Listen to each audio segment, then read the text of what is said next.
Dr. Ham. Hi. Good morning. Good morning. Morning, very pleased.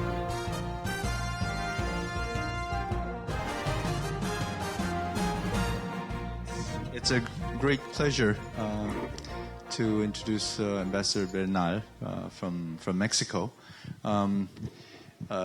We are Asan Institute. We're very proud to be hosting this very important event, and it's a great honor that you've agreed to present about your country to us.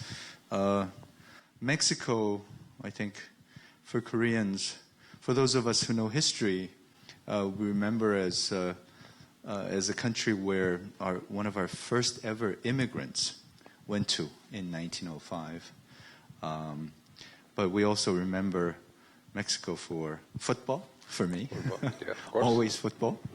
But also for your incredible literature, your arts, and of course, history. More recently, we're considered by many experts in foreign affairs as one of the middle powers. We are, indeed. We are. We are. And so we are now both members of the so-called MICTA. MICTA. So I think our size of our economy is very similar. About the same. About the same size. So there are many similarities, but of course there are many things that Koreans don't know about Mexico, and I think this is a real wonderful opportunity for you to present about Mexico. So I very much look forward to listening to your talk today. Thank you very much for doing this. Thank you. Once Gracias. again. Thank you. 감사합니다. Yeah.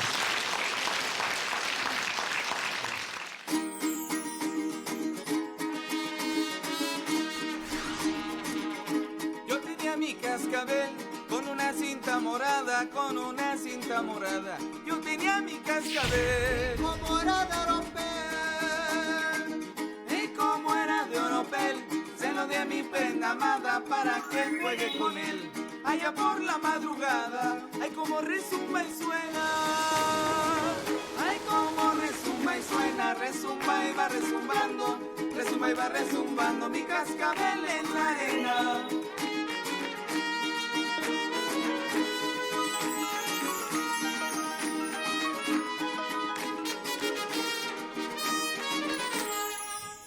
안녕하십니까? Good morning, buenos días. In Spanish, when we want to say hello, we say hola, hola. So yes, it's a very simple word with which you can connect with the Mexican people, with everybody who can speak Spanish. Not only in Mexico, in many countries in Latin America, and also in Spain, Portugal actually, and in a big part of the United States. I think it's important that we are able to say Añoaseo sometimes, but we can also say hola in Spanish, in Español. As Dr. Ham was telling us, this presentation is aimed at presenting Mexico as it is today. Mexico is a country which is a country with a very long history, many traditions, a big culture, rich history, a country that is in many ways connected to the Korean people, but sometimes people in Korea do not know much about what Mexico is, what Mexico means, not only in terms of a country that is located in the central part of the Americas, of the continent in the Americas, but also there is a country that is very much connected with Korea in terms of history, in terms of economy, in terms of culture, in terms of traditions, which are many values together, even if we do it independently in our own society. Along this conversation, you will find out that there are many things that Mexicans and Koreans share. I think this is important to present to the public in Korea, to the viewers, so that we can say how Mexico and Korea can continue working together in building up a strategic alliance for the next century. I will try to explain with some figures, more images, some references to history, what is Mexico today. Today, Mexico is, as a fact, It's the 11th largest country in the world because of the size of the land, the territory. It's about 2 million square kilometers. And because of the population. In Mexico, we live a little bit more than 120 million people, which is important. This makes our country, the 11th largest in the world. And we are the largest Spanish-speaking country. I mean, we're a big nation that speaks Spanish language. And not only we are big in terms of size and population, but also because of the size of our economy. And in this, we are very close to Korea. Mexico today can be seen as the 12th or the 14th largest economy in terms of product. And the same is for Korea. Depends on the year, depends on the statistics, but we are very close together in that. Our total production per year is close to $1.5 trillion American dollars, the same for Korea. And the per capita income in Mexico is around $10,000. This is not the same as Korea, because Korean population is about half of the Mexican population, a little bit less than half. In terms of trade, international trade, the Mexican economy has become the 10th largest trading economy. So this is very important because we depend a lot on our interaction with the rest of the world. We buy, we sell, we produce, not only for the sake of our own domestic needs, but also to provide, to supply goods and services to the rest of the world. And to do that, Mexico has become one of the most open economies in the world in terms of trade. Mexico has negotiated 12 different free trade agreements, starting with NAFTA, which means the North American Free Trade Agreement, that joins together Mexico, the United States, and Canada in a special economic zone. We also have special agreements with the European Union and every country in Europe, not only those belonging to the European Union. We have free trade agreement with Japan, which is very important partner for Mexico. Sorry. And we have special agreements for trade, not only free trade, but also integration schemes with most of the countries in Latin America and the Caribbean. In total, we are reaching out to more than 40 countries in terms of free trade access for them and for us in economic terms. And that is why Mexico, as I said before, has become one of the 10th most important countries, exporting countries in the world. Now, when we speak about the national patrimony in Mexico, the national territory, Mexico is host of 27 cultural sites, so denominated by the UNESCO, the United Nations Organization for Science and Culture. There are 5 denominated natural sites. This means these are especially preserved places in the world. But we have to remember too that in Mexico there are more than 30,000 archaeological sites. And this is because of the big legacy that we keep and we preserve of our ancestors, our previous cultures in Mexico. In terms of heritage in the world, Mexico ranks number 1 in the Americas and is number 6 in the world. This is very important in terms of our responsibility also to take care of the resources for Mexicans and for humankind in general. Mexico is considered one of the most diverse, biodiverse places in the world. In Mexico, we keep more than 10% of the world's biodiversity. Consider the big world in which we live in, and only one country preserves more than 10% of the total bio life that we can find in the world. We're number 2 in ecosystems, number 4 in species, several species, different species, because we have identified more than 200,000 different species that are registered as original in Mexico. So this is a very important fact that explains how big, how diverse the country of Mexico is. We have declared more than 175 natural protected areas, and I said before, we are number 5 in World Heritage Natural Areas. So this is just to have an idea of the many resources that Mexico has. And Mexico also has presented another aspect of the culture, which is called an intangible, something that you see, you feel, but it is difficult to transmit to others, which is food. Mexican cuisine, Mexican food is very important, of course, for Mexicans. This is part of our culture, but it's also very important legacy that Mexicans share with the rest of the world. Mexican cuisine is not only cooking or the combination of ingredients, but it's the way we combine the ingredients, the way we find different natural products that we combine to farm, in order to cultivate these products, how we make up the culinary techniques, how this represents a family, regional, or historic tradition in our culture, the different customs to present, to cook, to enjoy, which is another part of the culture. And this whole combination of techniques, of traditions, is recognized worldwide as an intangible cultural heritage of humanity. It's not only of Mexicans. This is shared by Mexicans with the rest of the world. And we know that tacos are very well known in Korea. This is very important recipe for the preparation of Mexican food. It's considered our fast food in Mexico. But this is only one small representation of Mexican food. We have thousands of different dishes, many presentations in every region, in every city. When you are in Mexico, you will find the richness of the Mexican food, not only in flavors, in colors, but also in terms of history and traditions. The traditions that we keep come, of course, from our national heritage. And natural heritage is defined by our own history. The history in Mexico has included many chapters, from the existence of pre-Columbian societies, very developed, highly developed societies that prevailed in central and the Mexico and the eastern coast of Mexico before the Spaniards came.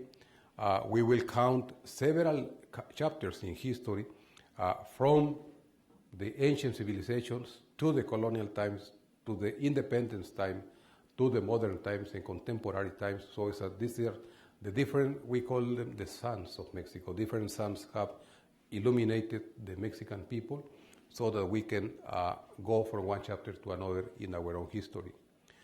In the past, before the Spaniards came and before other civilization existed in the central part of the Americas, the most ancient civilization that we know is called the Olmecs. The Olmec civilization dates back probably 3,500 years back from now. And they were established along the coast of the Gulf of Mexico, which is the central southeastern part of Mexico today, and they even had an influence to some regions in Central America. This civilization had its influence, it ceased to exist, but then a very important civilization that developed from the southern part of Mexico to most of Central America today was the Mayan civilization. The Mayans were there for more than 1,000 years. They were one of the most developed, most advanced civilizations in the ancient world. This is considered the civilization that made many discoveries that prevail even today in terms of science, in terms of natural observation, in terms of astronomical observation, and they were measuring everything, and they were able to invent a calendar, the Mayan calendar. They were able to predict the seasons. They were able to establish their own construction, these pyramids that we see, and that they exist complete, as we see in the picture today. These very exact constructions are not only well-designed and beautiful places, but they are representing a connection with the sky, with astronomical aspects, either with different planets, the moon, the sun, the seasons of the year. So these are like temples dedicated to nature and the way the world was created and how life functions. In terms of central Mexico, what is central Mexico today? Mexico City in particular, the most advanced civilization that flourished in that region was the Aztec civilization. The Aztecs rose to power during the 12th and 13th centuries in our era and remained in control until the arrival of the Spaniards at the end of the 15th century, the early 16th century. One day to keep in mind is that the conquest of Mexico started in the year 1520. In the year 1520, when the Spaniards came, there was a huge civilization. Millions of people already lived and lived well, very well organized in central Mexico. They had their own science, technology, constructions, political organization, military organization. They were able to control different regions around the central part of Mexico. And this was, again, together with the Mayans, one of the richest civilizations that we can find in the ancient world. This was a civilization that was conquered by the Spaniards. This was not destroyed.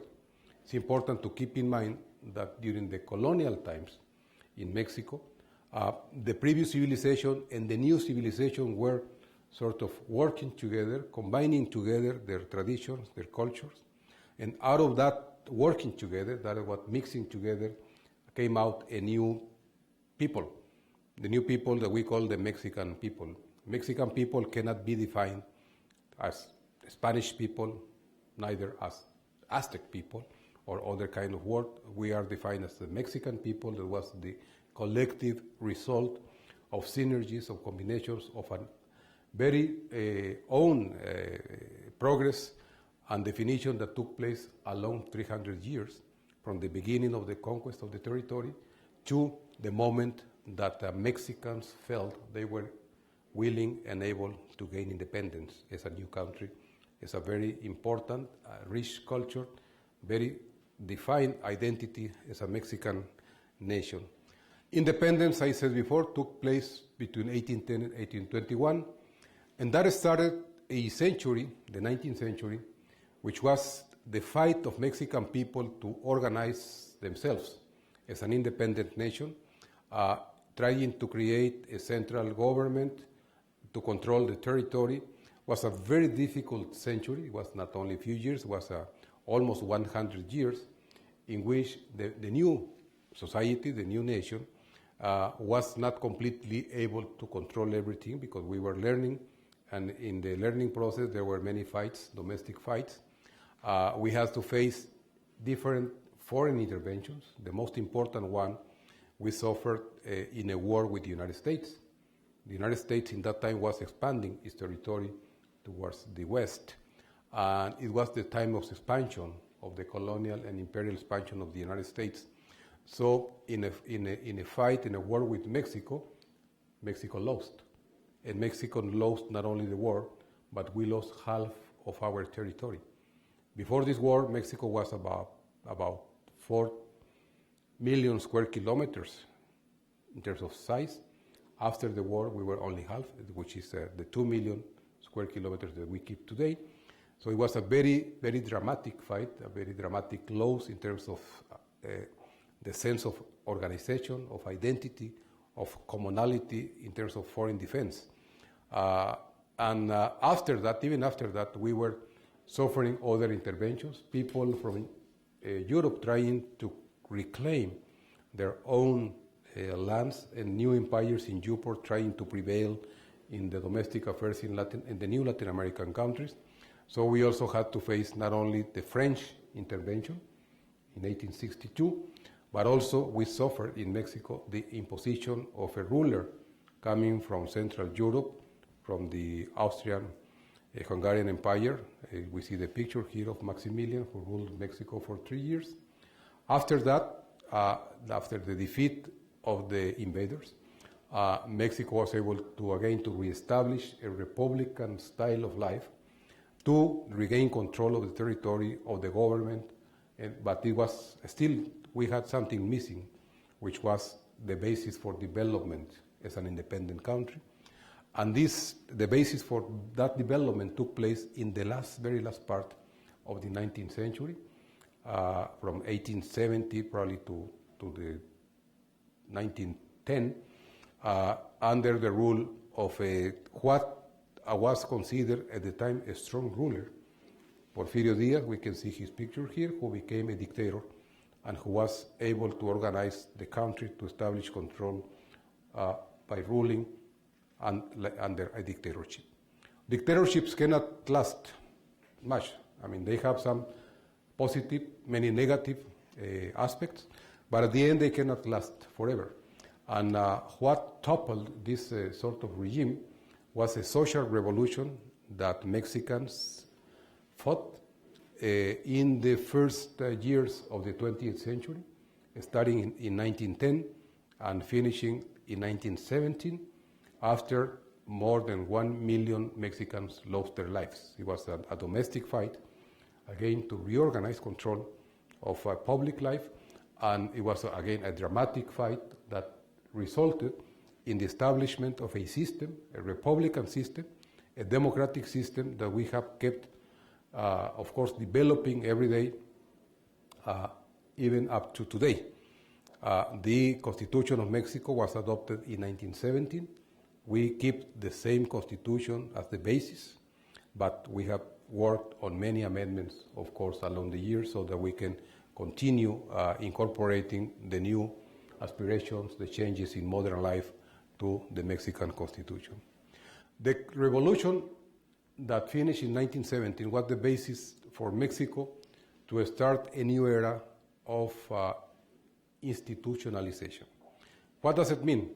This means that it was important to create the institutions, governmental institutions, social institutions, rules for the coexistence of the people so that we didn't fight against each other, and so that we could establish the basis for education, for the economy to function normally, for the government to work for the people, and for the system to be able to renovate itself by the democratic election of the leaders at national and also at the local levels. This started in 1917. It took again a few years, a few decades, until the 1930s, when we felt that Mexico was mature as an independent country to start different kind of conduction of its domestic affairs.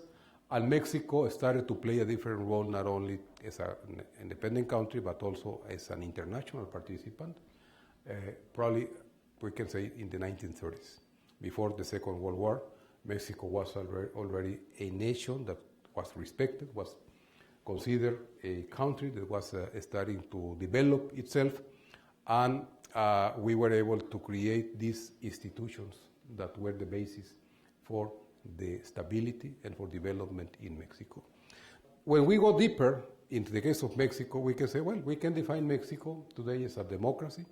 More and more, we keep people taking part in the definition of public policies, in the election of the people who are in the head of the government, at the municipal level, at the state level, at the federal level. We are organized as a federal republic with 31 states and the federal district that is the capital of Mexico City. We have 2 chambers to rule the legislature in Mexico, which is the Chamber of Deputies and the Senate, 2 different chambers. In every state, we keep a special constitution. They have autonomy. They have their own chambers, local chambers. The same for the municipalities, which is the basis of political organization in Mexico with their own elections. And as I said, we have one of the largest economies in the world. We have to keep being one of the largest. We need to organize ourselves in order to continue to be more efficient every day. And for that, we need to keep macroeconomic stability. This is the responsibility of government, of course, of the big enterprises, but particularly the government needs to do that by keeping sound economic policies. And we do that by keeping also the openness of the economy, also by improving the way we are providing opportunities for young people to get education. So education has to be in under constant review so that we can offer the opportunities for young people to express their talent, their competitiveness, and for that, more and more young people are becoming high-skilled people in Mexico. And we need to also to be able to supply the demands of an increasing manufacturing sector. Mexico went from being an agricultural economy to become one economy that was mostly based in mining and petroleum, the oil sector, and then it transformed itself along the years, in the last 30 years, as a big manufacturing hub. Mexico is a center for manufacturers. It's an industrial center, same as Korea, and we need to respond to the demands of these changes in the society so that we can continue grasping the opportunities that the changes in the world give to our people. Now, because of the changes that we have experienced in the manufacturing sector, Mexico has become one of the most important destinations for foreign investors. Mexico keeps attracting investors from everywhere in the world, and this is what makes Mexico more open, more connected to the rest of the world. Also, we need to work on every sector of infrastructure, communications, transportation, open borders, ports, airports, logistical facilities, so that we can provide with the basis for these sectors to continue expanding and to continue increasing the productivity locally, but also providing opportunities for our own people. Just to give an example of what Mexico is today in terms of industry, it's important to keep in mind that Mexico has become one of the biggest players in the aerospace industry. Today, we count with more than 250 companies in Mexico working in the aerospace industry, including the manufacturing of parts for airplanes. This aerospace is more for the space research and the rockets, but also for all the GSP, all the satellite communication. In terms of medical devices, Mexico is the largest exporter of medical devices in Latin America. It's the first supplier of the United States, which is a big market for this. And Mexico is increasingly taking part in the electric and electronic sector. Electric appliances, electronic products are being made in Mexico, mostly by Korean, Japanese, Chinese, or European firms, of course, some from the United States, but the manufacturing takes place in Mexico. So many times you will probably purchase a TV with a Korean brand that will come from Mexico, not from Korea. And Mexico became, because of this, the largest exporter of TVs, flat TVs, and screens for computers in the world. This is not happening in the United States, or Korea, Japan, or China. It's happening in Mexico. In terms of the automobile industry, Mexico is now the big players in the world. You will never find the Mexican brand, of course, but we are manufacturing all the different brands of cars and buses that exist in the world. Every different brand, almost everyone, is now working in Mexico, and that is why Mexico became the 8th largest producer in the world of cars and is now the 4th largest exporter of cars in a rapidly growing market. This sector is the one that is the most dynamic in the world economy today, and it is important for us to place Mexico as one of the major players in this sector. Now, we're talking about economic things, about Mexico's importance in the world. As I said before, all this gives us a special responsibility to be what we call a responsible global actor. This means that we would like to play responsibly in terms of working together with our partners in other countries, but also, we need to do that by being responsive to our own needs. So we want to play this responsible role as an international actor, and for that we need to select, to look very carefully in the sector with whom we are associating with, and also in the areas in international organizations in which we would like to have some influence. In terms of our bilateral relations with Korea, it is important to keep in mind that our connection, social connection, goes back more than 100 years. 1905, a group, very important group of Korean migrants came to Mexico to work in the rural fields in the Yucatan Peninsula. From them, important family ramifications, took place along the last 100 years. So many families are still in different parts of Mexico with keeping the names and keeping the traditions of the original Koreans who came to Mexico more than 100 years ago. Today, there is a member of Congress in Mexico that goes by the name of one of these original families.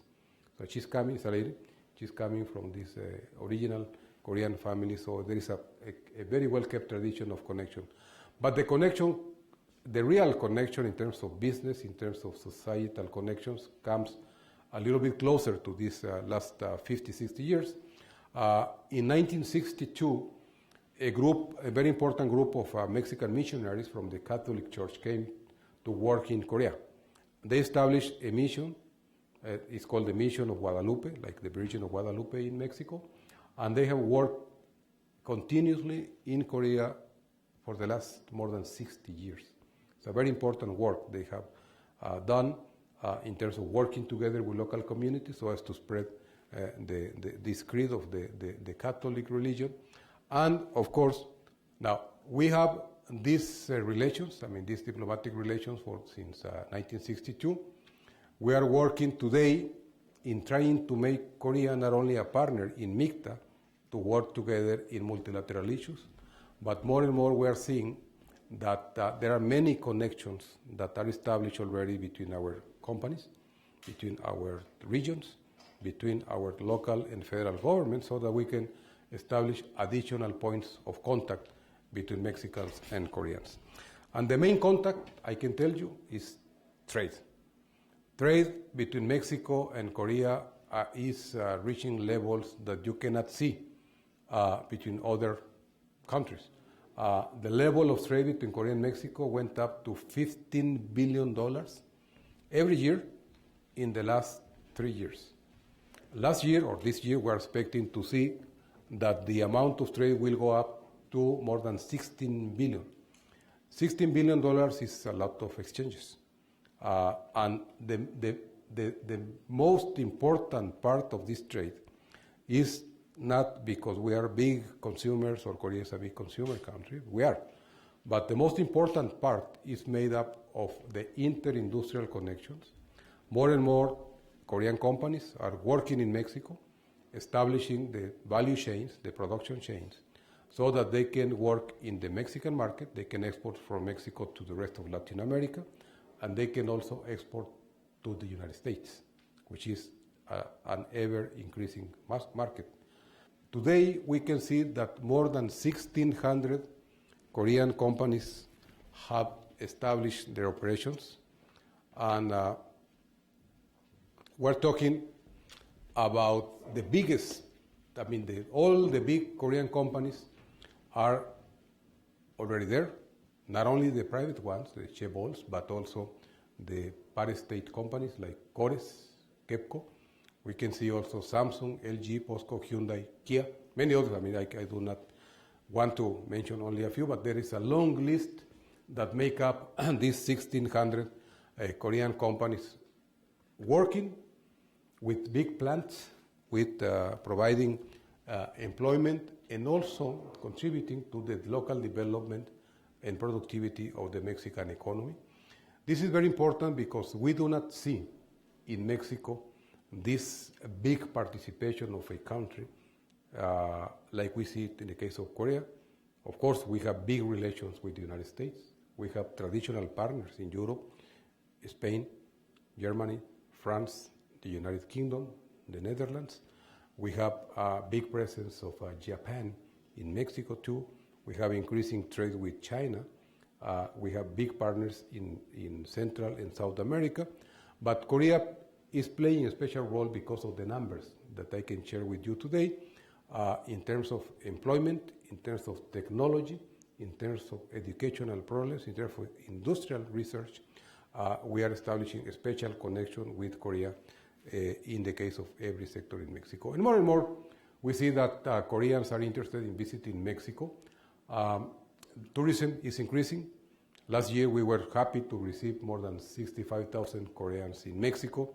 There are now special programs to receive Korean people in many resorts and hotels in Mexico City, in Cancun and other places in the Mayan Riviera, of course, also along the resorts in the Pacific. More and more young people are choosing Mexico as their destination for honeymoon. We're happy to see that, and we're also happy to provide the services for honeymooners coming to Mexico. This is very important. And we're also very happy to see that young people are interested in going to Mexico to study. We're increasing the educational exchanges. There are more scholarships, but very important to promote these additional exchanges is the direct communication between institutions so that they establish exchanges. And we can say that this year we are seeing at least 1,000 people, 400 Mexicans coming to Korea, at least 600 students from Korea going to Mexico, so that we can continue expanding the educational horizons for our young generations. Now, we promote all these exchanges by working at the political level. Our responsibility as government is to keep a good political dialogue. I can share that the presidents of Korea and Mexico, President Park Geun-hye, President Peña Nieto, have met already 3 times. I mean, this was made before last week. The last meeting they had was last week in New York.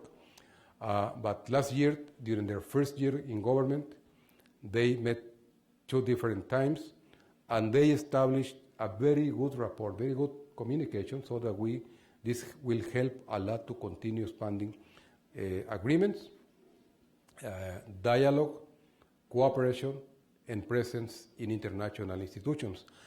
The most important presence that took place before last week was the creation of MICTA, as we mentioned before, with Mexico, Indonesia, Korea, Turkey, and Australia working together. And last week, when our 2 presidents met on the occasion of the General Assembly in the United Nations, they were invited by Secretary General Ban Ki-moon to preside the session on financing for the attention of climate change.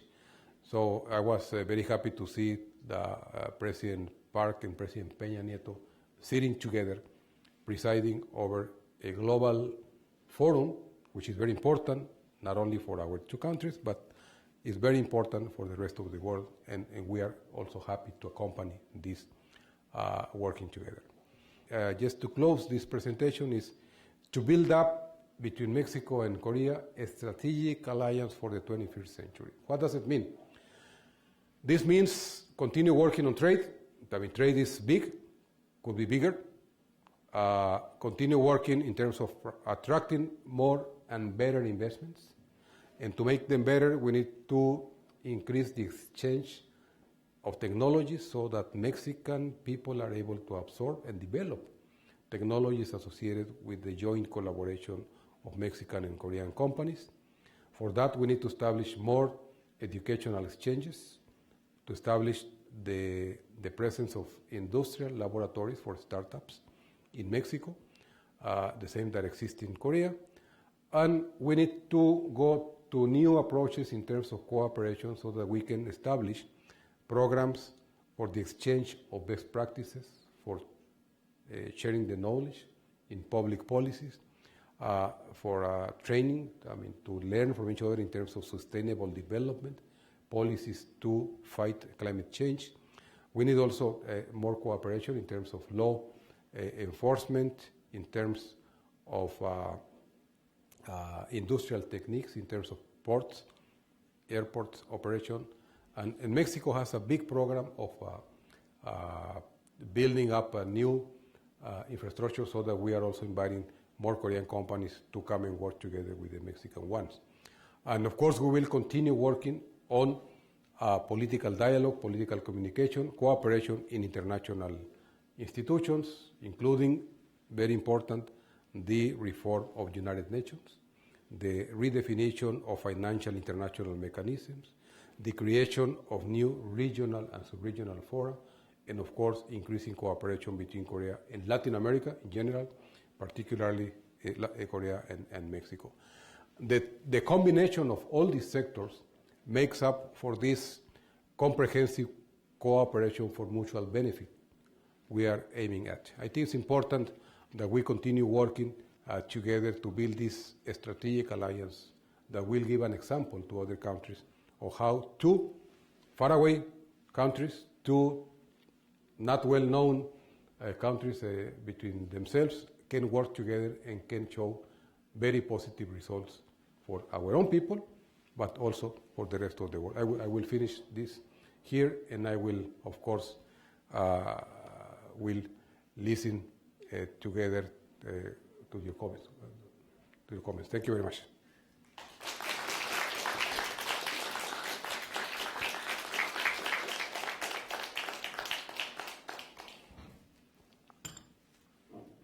So we can receive your questions, your comments, and of course, your proposals on how do you feel that we can make this better. I mean, we are working. This is not the end of the process. We are just at the beginning.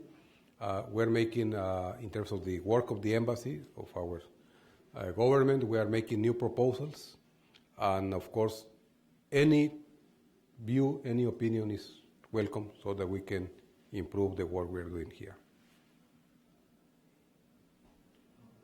Thank you for the insightful presentation. And what kind of role does Mexico play among Latin American countries? Because Mexico has a lot of advancements in Latin American countries, and I want to know what kind of role does Mexico play among the neighboring countries? Thank you.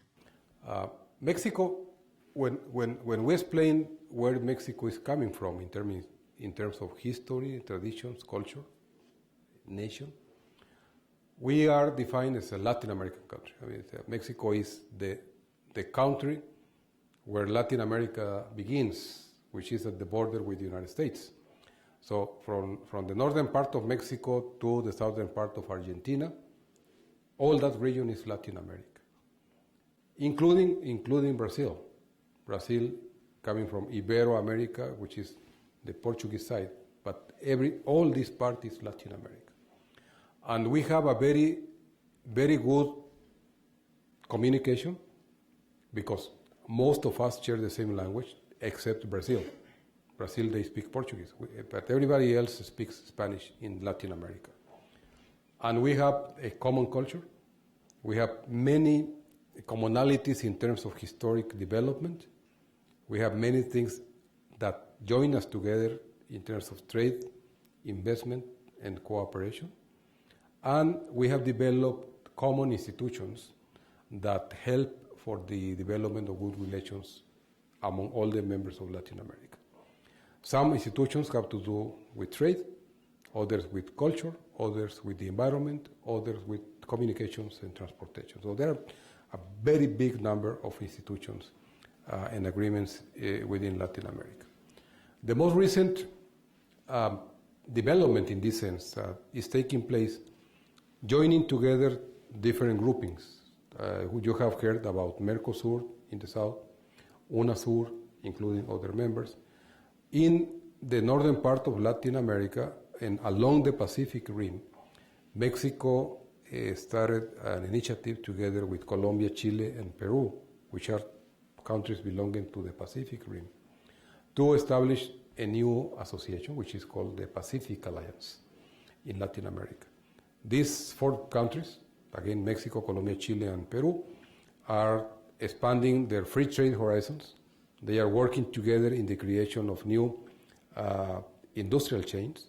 They are adopting rules for not only free trade, but also for the connection of their own industries and transportation, and for the expansion of investments within the region. Mexico has become one of the biggest investors in Latin America. By far is the first foreign investor in Argentina today. It's a very important investor in Venezuela. Is working very efficiently with new investments in Cuba. Is working in all along Central America. Most of the communications telephone companies in Latin America, either Mexican or Spanish. So Mexico is very present in the development of the Latin American economies. I would like to express my appreciation to Asan Institute, to the participants here in the public today. I think it's very important that we keep on our side bringing the information about what Mexico is, what Mexico means, what Mexico wants to do. And for us it's very important also to have your participation, your attention, your comments, and your follow-up to this talk. Thank you very much.